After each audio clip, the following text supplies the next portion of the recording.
Voici un tutoriel avec une version plus récente de GIMP que celle que je vous ai proposée. Donc pour réaliser l'exercice Little Planet. Première étape, donc vous avez effectué des photos, mais il y a des conseils sur le cadrage de ces photos pour faciliter la torsion de l'image pour en faire une mini planète. Je vous montre quelques exemples. Premier exemple. Sur cette image, il y a des aspects positifs. Il y a un ciel uni, bien dégagé, qui va permettre de créer une atmosphère assez épaisse et uniforme. Par contre, il y a deux côtés de l'image qui sont totalement différents et qui va être très difficile de raccorder en utilisant l'outil gomme. On peut le voir tout de suite. Si je tords l'image, comme on va le faire plus tard, on voit tout de suite que l'on a ici un raccord très difficile entre la mer et cette partie-là et qu'aucun gommage ne pourra nous solutionner le problème, ou en tout cas avec beaucoup de difficultés. Ici, avec cette maison, alors je pourrais raccorder ce côté-là de l'image, éventuellement ici en faisant disparaître le cabanon, ça va être compliqué. Mais là, ce qui pose problème, c'est plutôt l'absence de ciel, c'est-à-dire qu'il faudrait faire disparaître le sommet de ce palmier et ici aussi le sommet de ces pins là. Donc il vaut mieux avoir un ciel un peu dégagé. Si vous ne l'avez pas, il y a toujours solution d'effectuer un gommage ici ou un barbouillage pour remplacer une partie des arbres par du ciel bleu. Mais l'idéal est d'avoir un ciel bleu dégagé. Voilà deux exemples d'images qui vont être difficiles à travailler. Donc ouvrir en tant que calque. Quelle est mon image? Oui, c'est celle-ci. Voilà ce paysage, donc le ciel est dégagé, il y a quelques nuages, mais ça on va pouvoir le travailler. Ici ça se termine par une maison et un peu de verdure. Là ça commence par du ciel et de la verdure, on va pouvoir rattraper. Et là on a quelque chose d'uniforme, donc c'est assez simple à tordre, on peut le voir tout de suite si on tord l'image.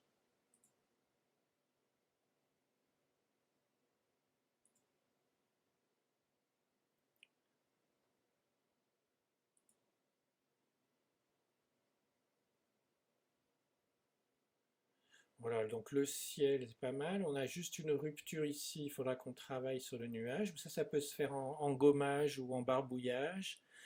Ici, il y a une jonction propre à faire. Et là aussi, quelques petites jonctions à faire au niveau de la prairie. Donc on va voir comment on peut faire. Donc, comme vous avez vu dans le tutoriel que j'ai mis en ligne, il faut dupliquer le calque, mais avant ça, il faut introduire une zone de transparence. Donc, en faisant un clic droit ici, vous avez une fenêtre de dialogue qui s'ouvre, il faut rajouter un canal alpha. Ensuite, vous dupliquez cette image, toujours en clic droit, dupliquez le calque.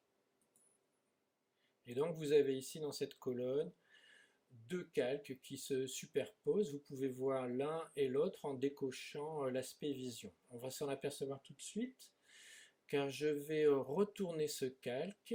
Alors, je peux choisir de retourner celui du dessus ou celui du dessous.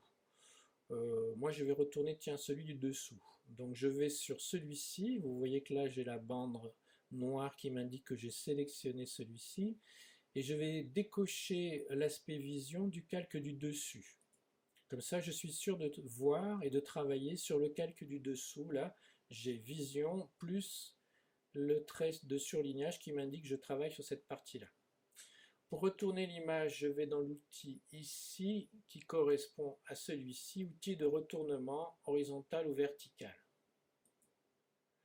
Je le laisse en mode horizontal. Quand je m'approche de l'image, vous voyez que ma souris a changé de forme. Je clique sur l'image et hop, elle se retourne instantanément. Donc ça, c'est mon image de dessous. Je vais rendre visible l'image du dessus. Ici, vous voyez, j'ai appuyé, j'ai cliqué sur le bouton de vision. Donc ça, c'est l'image du dessus. Quand je déclique, je suis sur l'image du dessous et vous voyez que j'ai bien inversé les deux. Donc voici mon image du dessus. il va falloir que je gomme une partie, soit la partie arborée qui est ici, soit celle-ci. Donc je vais choisir de faire disparaître ces maisons au profit d'arbres dans cette partie-là. Donc je vais aller chercher l'outil gomme. Attention, je m'assure d'être bien sur l'image du dessus, donc je vais cliquer pour surligner sur le calque du dessus ici. Vous voyez que l'image est maintenant en surlignage sombre. Je vais chercher l'outil gomme, il est ici. Vous voyez que dans l'outil gomme, je peux modifier ma brosse. Ça peut être une brosse dure, toute pleine, ou une brosse estompée. Moi, je préfère la brosse estompée, c'est plus doux. Donc, je clique là-dessus. Je peux aussi choisir la taille de ma gomme. Donc ici, je peux augmenter la taille. Je peux choisir son angle, sa force, sa dureté, etc. Mais bon, le type de brosse et la taille, c'est déjà pas mal. Donc vous voyez la taille, là je l'ai prise un peu grande, hein, elle est au-delà de mon cercle rouge. Je vais la réduire un peu. Voilà, comme ceci. Et je vais gommer. Donc je vais gommer ici. Alors je vais enlever le cercle de visibilité. Comme ça vous allez voir le gommage. Vous voyez, je gomme et je fais apparaître donc le petit arbre qui est de l'autre côté ici, à la place de la maison qui est là. J'essaie de faire quelque chose de propre. Voilà, je vais enlever l'antenne. C'est pas mal ça.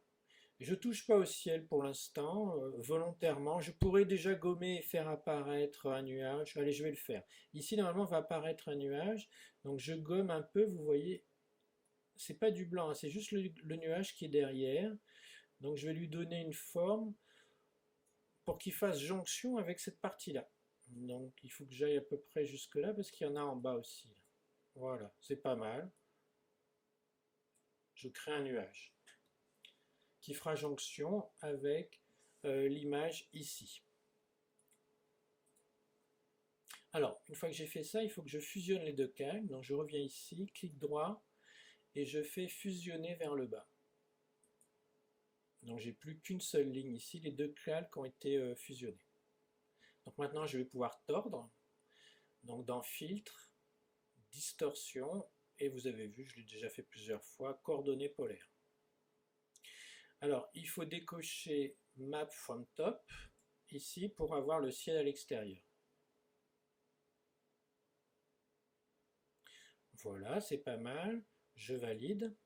Toute la partie damier est en transparence. On verra que tout à l'heure, ça peut être intéressant si on veut l'associer avec un fond, par exemple, poser notre planète dans l'infini du cosmos, ou alors refaire un ciel bleu, on verra. Donc, ici, j'ai ma ligne de rattrapage des deux bords de l'image. Vous voyez que ce que j'ai fait avec le nuage, c'est pas mal. Il va falloir gommer cette partie-là, ou en tout cas barbouiller cette partie-là où il y a le trait, peut-être même ici, là j'aurais pu essayer. Alors je vais vous montrer un outil qui n'était pas dans l'autre tutoriel, qui est l'outil de barbouillage. Il correspond à cette main-là, ce doigt ici, qui barbouille avec les couleurs qui sont localement disponibles, c'est-à-dire ici, si je barbouille là, ça va être un barbouillage avec le blanc du nuage. Si je barbouille ici, c'est avec le bleu du ciel. L'outil s'adapte tout de suite à la couleur locale. Alors je vais grossir un peu. Hein, mon échelle n'est pas assez grande, donc je vais passer à 100%. Et vous voyez, dans ce secteur-là, je vais barbouiller. Alors dans le sens du nuage, je vais enlever mon cercle rouge pour que vous voyez bien le barbouillage. Je peux réduire la taille de ma main aussi et de ma brosse. Donc outil barbouillage, je le fais dans le sens des nuages, ici aussi. Vous voyez que je fais disparaître petit à petit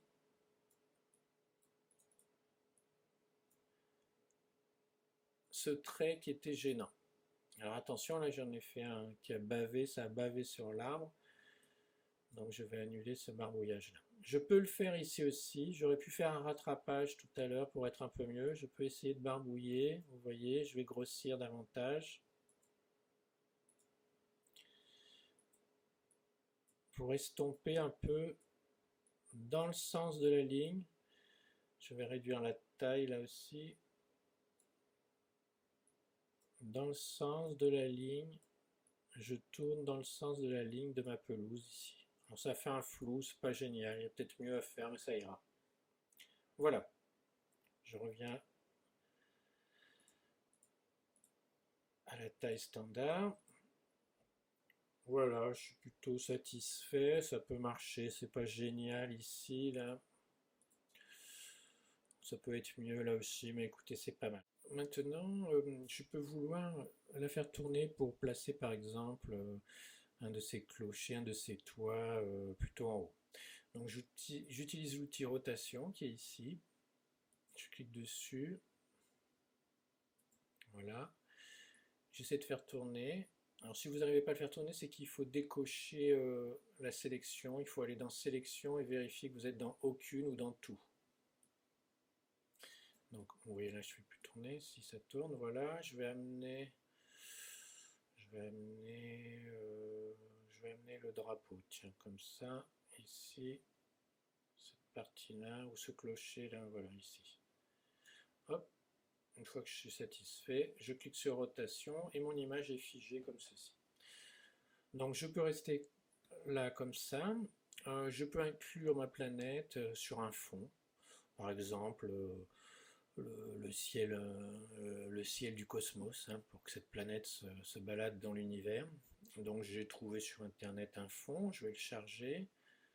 Fichier, ouvrir en tant que calque. Dans mon dossier, voilà, j'ai l'espace ici. J'ouvre. Alors attention, par défaut, le calque se met au-dessus de l'autre.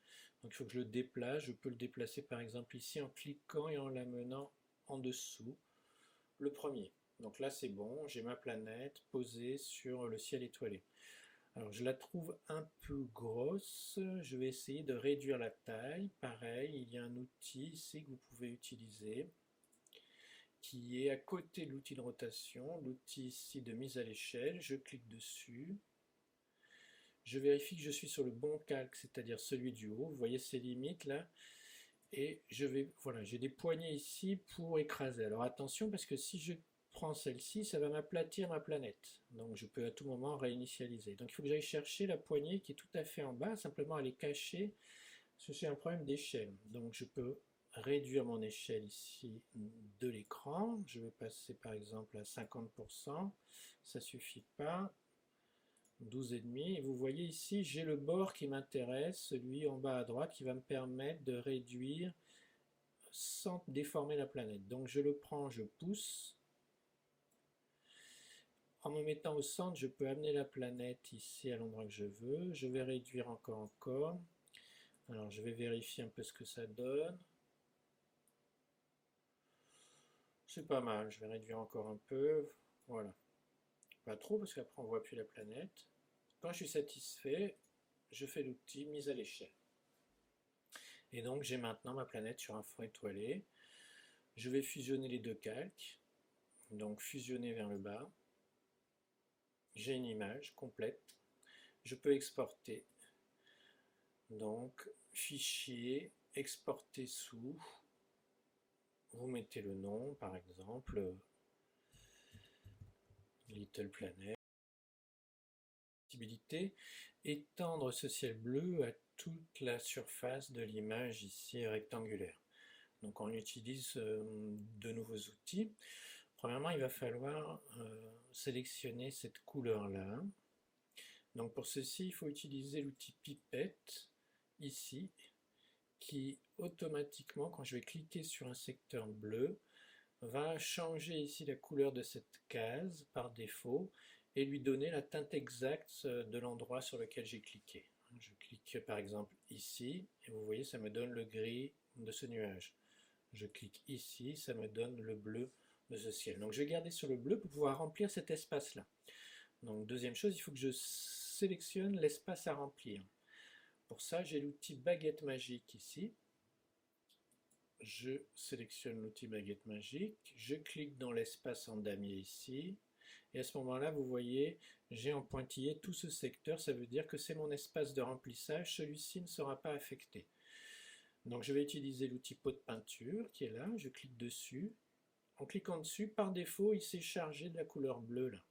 Donc je vais remplir en indiquant cet espace-là, je clique n'importe où, ici, ici, et il va se remplir automatiquement de la teinte bleue que j'ai choisie. Alors, si j'enlève la sélection, il me reste un vilain trait ici, sombre, qu'il faut faire disparaître. Hein, c'est la frontière de zone sélectionnée. Pour ça, j'ai un outil intéressant qui est l'outil de sélection par couleur. Il est là, ici, outil de sélection par couleur. Je clique dessus et je vais lui demander de me sélectionner justement tous les secteurs en bleu. Donc je clique ici et vous voyez qu'il me sélectionne et qu'il m'exclut là en pointillé tous les endroits qui ne sont pas en bleu, c'est-à-dire ces secteurs-là ne vont pas être affectés, tout le reste peut être rempli en bleu. Donc je reprends mon pot de peinture, je clique sur pot de peinture, il est toujours rempli en bleu, et je vais cliquer dans n'importe quel endroit ici, qui va automatiquement remplir tout cet espace en bleu. Il me reste une petite tache noire là, mais c'est pas grave. J'enlève la sélection, et voilà mon image. C'est pas mal, le ciel est uniformément rempli maintenant. Pareil, je peux l'exporter, fichier, exporter, exporter sous, et comme on l'a fait tout à l'heure, c'est-à-dire je choisis en .jpeg. Voilà, j'espère que j'ai été complet, sinon n'hésitez pas à me poser des questions via mon mail habituel. Allez, bon travail.